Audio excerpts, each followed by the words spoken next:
করা হারাম এটা আমরা জানি না। এই ব্যাপারেও আমরা দেখেছি যে আমরা যারা ইসলামের দাওয়াতের কথা বলি, কোরআন হাদিসের কথা বলি, তারাও দেখা যায় সোশ্যাল মিডিয়াতে, ফেসবুকে একদল মুসলমান অন্য দলে মুসলমানদেরকে নানা বাজে উক্তি দিয়ে ডাকাডাকি করে, বিকৃত নামে ডাকে, বিকৃত উপাধি দেয়, খারাপ কথা বলে, অমুকের দালাল তমুকের দালাল ইত্যাদি ধারণা করে কথা বলে। এই কাজগুলো হারাম, এগুলো আমরা কখনো করব না। আমরা যেন কেউ কাউকে নিয়ে বিদ্রুপ না করি, ব্যঙ্গ না করি, কেউ কাউকে যেন বাজে নামে না ডাকি, কেউ যেন কাউকে খোঁচাখুচি না করি, কেউ যেন কাউর নাম বিকৃত করে তাকে না ডাকি। ভাইরা আমার, এই আয়াতটি আমি শুরুতে তেলাওয়াত করেছি। আল্লাহ বলেছেন, ইয়া আইয়ুহাল্লাযীনা আমানু লা ইয়াসখার কওমুম মিন কওমিন আসা আন ইয়াকুনু খায়রাম মিনহুম। হে ঈমানদারেরা, হে মুসলমানেরা, তোমাদের কেউ যেন অন্য কারোর নাম ধরে অন্য কাউকে ব্যঙ্গ বিদ্রুপ ঠাট্টা না করে। আমরা একে অন্যকে নিয়ে ঠাট্টা করি কি করি না? বিদ্রুপ করার রোগ আমাদের মধ্যে আছে না নাই? ভাইরা আমার, জাগতিক বিষয় তো আছেই, এমনকি দুর্ভাগ্যজনক বাস্তবতা হলো ধর্মের নামে, ইসলামের নামে একদল মুসলমান অপর দল মুসলমানকে নিয়ে হাসি, ব্যঙ্গ, বিদ্রুপ, রাশাহাসি এবং নাম বিকৃত করা এবং খোঁচাখুচি করা, এই কাজগুলো আমাদের মধ্যে আছে না নাই? আমরা যারা ইসলামের খেদমত মনে করে আমার ভিন্ন মতের ভিন্ন দলের মুসলমানকে খোঁচাখুচি করি, আমরা যারা আল্লাহর খেদমত মনে করে, ইসলামের সেবা মনে করে, দাওয়াতের কাজ মনে করে, ইসলাম প্রচার মনে করে ভিন্ন মতের অন্য দলের মুসলমানকে নিয়ে ব্যঙ্গ বিদ্রুপ আর হাসাহাসি করি, তাদেরকে সোশ্যাল মিডিয়াতে, অনলাইনে, অফলাইনে তুচ্ছ-তাচ্ছিল্য করি, আল্লাহর শপথ করে বলছি, এটা ইসলামের সেবা নয়, এটা হলো প্রবৃত্তির পূজা, এটা হলো আপনার নফসের পূজা, এটা হলো আপনার প্রবৃত্তির গোলামি করা, এটা আল্লাহর গোলামি নয়, এটা ইসলামের খেদমত নয়, এটা ইসলামের 12টা বাজানো। ভাইরা আমার, কোন অবস্থাতে একজন মুসলমান অন্য মুসলমানকে নিয়ে ব্যঙ্গ বিদ্রুপ করতে পারে না। আমার মুসলমান ভাই যদি কোনো ভুল কথা বলে, ভুল কাজ করে, আমি যথাযথ নিয়মে তাকে সংশোধনের চেষ্টা করব, সমালোচনা করার দরকার হলে সেটাও করব, কিন্তু হাসাহাসি নয়, বিদ্রুপ নয়, ব্যঙ্গ করা নয়। আজ আমাদের তরুণদের মধ্যে এটা একটা আর্টে পরিণত হয়েছে। আপনারা রোস্টিং ভিডিওর কথা কম বেশি সবাই জেনে থাকবেন। রোস্টিং ভিডিওর কথা আপনারা জানেন কি জানেন না? ভাইরা আমার, রোস্টিং ভিডিও নামটা দেখেন, অর্থাৎ কাউকে রোস্ট করা। আমরা মুরগি রোস্ট করার কথা জানি, এখন মানুষ রোস্ট করার সিস্টেম শুরু হয়েছে। একজন মানুষের কোনো ভুল কিছু পেয়েছেন, অবশ্যই আপনি সমালোচনা করবেন। আপনি একজন মুসলমান হিসেবে জানতে হবে কারোর ভুলের সমালোচনার মূলনীতি আছে। মূলনীতি আছে না নেই?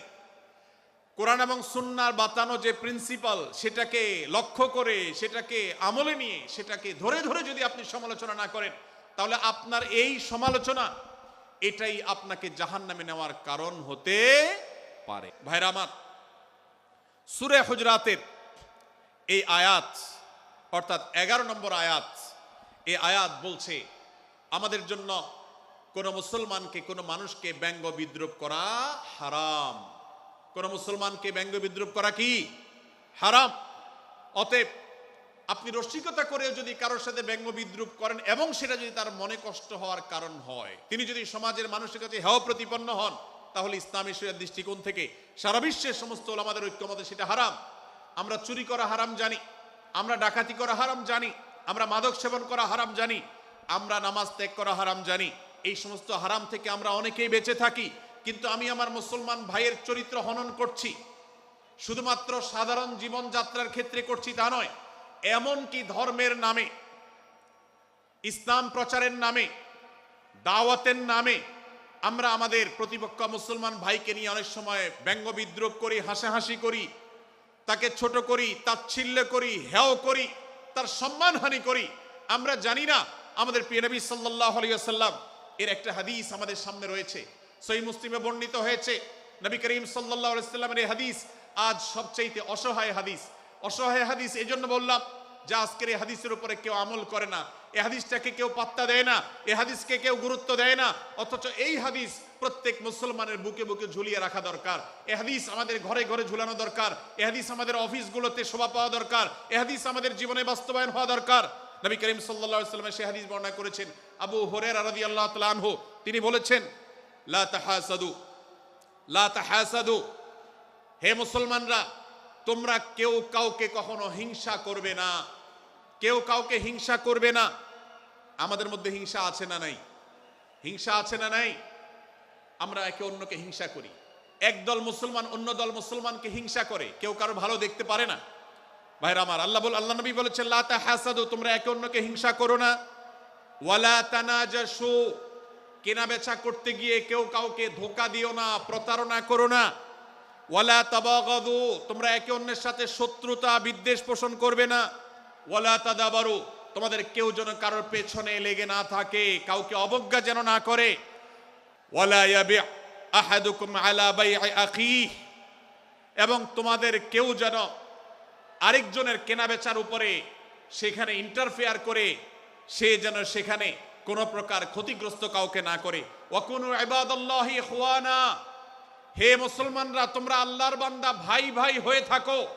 তোমাদের মধ্যে মতপার্থক্য থাকুক, দলগত মতপার্থক্য, অবস্থানগত মতপার্থক্য, থটগত মতপার্থক্য, মাযহাব মাসলাবগত মতপার্থক্য থাকুক, কিন্তু তোমরা আল্লাহর বান্দা ভাই ভাই হয়ে থাকো। এক দলের মুসলমানকে আল্লাহ তাআলা ভাই ভাই হতে বলেন নাই, এক গ্রুপের মুসলমানকে আল্লাহ ভাই ভাই হতে বলেন নাই, এক বলয়ের মুসলমানকে আল্লাহ ভাই ভাই হতে বলেন নাই, নিজ দলের মুসলমানের সাথে আল্লাহ ভাই ভাই থাকতে বলেন নাই। আল্লাহ বলেছেন সকল মুসলমানদের সাথে ভাই ভাই হয়ে থাকার জন্য, ভ্রাতৃত্বের বন্ধনে থাকার জন্য। এজন্য আল্লাহ নবী সাল্লাল্লাহু আলাইহি ওয়াসাল্লাম সে নির্দেশ করেছেন। আল্লাহ নবী সাল্লাল্লাহু আলাইহি ওয়াসাল্লাম আরো বলেছেন আল মুসলিমু আখুল মুসলিম, মুসলমান মুসলমানের ভাই। লা ইয়াজলিমুহু ওয়ালা ইয়াখযুলুহু, কোন মুসলমান কোন মুসলমানকে জুলুম করতে পারে না, তার আইল ঠেলতে পারে না, তার জমি দখল করতে পারে না, তার অধিকার নষ্ট করতে পারে না, তাকে কথা দিয়ে অত্যাচার করতে পারে না। ওয়ালা ইয়াখযুলুহু, তাকে অপমানিত করতে পারে না, লাঞ্ছিত করতে পারে না। ওয়ালা ইয়াকযিবুহু, তার সাথে মিথ্যা বলতে পারে না। ওয়ালা ইয়াহকিরুহু, তাকে তাচ্ছিল্য করতে পারে না। আত্তাকওয়া হাহুনা, আত্তাকওয়া হাহুনা, আত্তাকওয়া হাহুনা। নবীজি তিনবার নিজের বুকের দিকে তাকিয়ে দেখিয়েছেন তাকওয়া এখানে, তাকওয়া এখানে, তাকওয়া এখানে। আমাদের অন্তরকে ভালো করতে হবে, সমস্ত মুসলমানদের জন্য উদার হতে হবে, কলিজাকে বড় করতে হবে, মনটাকে ব্রড করতে হবে, প্রশস্ত করতে হবে, অন্য মুসলমানকে ভাই মনে করতে হবে। কোন ভিন্ন মতের মুসলমানের সাথে শত্রুতা পোষণ করা যাবে না। ভাইরা আমার, অতএব এই হাদিসকে সামনে রেখে এই হাদিসের শেষ অংশে নবী সাল্লাল্লাহু আলাইহি ওয়াসাল্লাম বলেছেন আল মুসলিমু কুল্লুল মুসলিমি আলাল মুসলিমি হারামুন দমুহু ওয়া মালুহু ওয়া ইরদুহু। এক মুসলমানের জন্য অন্য মুসলমানের তিনটি জিনিসকে আল্লাহ তাআলা হারাম করে দিয়েছেন। কোন মুসলমানের রক্ত এটা প্রবাহিত করা, কাউকে হত্যা করা যেরকম হারাম, কোন মুসলমানের সম্পদ অন্যায়ভাবে আপনি ভোগ করবেন, দখল করবেন, মেরে দিবেন, এটা হারাম। ঠিক একইভাবে কোন মুসলমানের সম্মান নষ্ট করবেন, ইজ্জত নষ্ট করবেন, সম্ভ্রম নষ্ট করবেন, অপমান করবেন, এটাকে আল্লাহ তাআলা হারাম করেছেন। আল্লাহ তাআলা আমাদের সবাইকে অন্য মুসলমানদের ব্যাপারে এরকম দায়িত্বশীল ভূমিকা রাখার তৌফিক দান করুন, বলুন আমিন। ভাইরা আমার, সূরা হুজরাতের 4 নম্বর আয়াতের এই শিক্ষাকে ধারণ করে আমরা কারোর প্রতি ব্যঙ্গাত্মক আচরণ করব না। অনেক মুসলমান আছেন অন্য মুসলমানদের নাম ধরে ধরে বিদ্রুপ ব্যঙ্গ করেন, নাম বিকৃত করেন। অনেক সময় আমরা রসিকতা করেও আমাদের অনেকের নাম বিকৃত করি। আল্লাহ সুবহানাহু ওয়া তাআলা এটাকে হারাম করেছেন। এমনকি নবী সাল্লাল্লাহু আলাইহি ওয়াসাল্লাম বলেছেন লা তাকুল লিকাসিরিন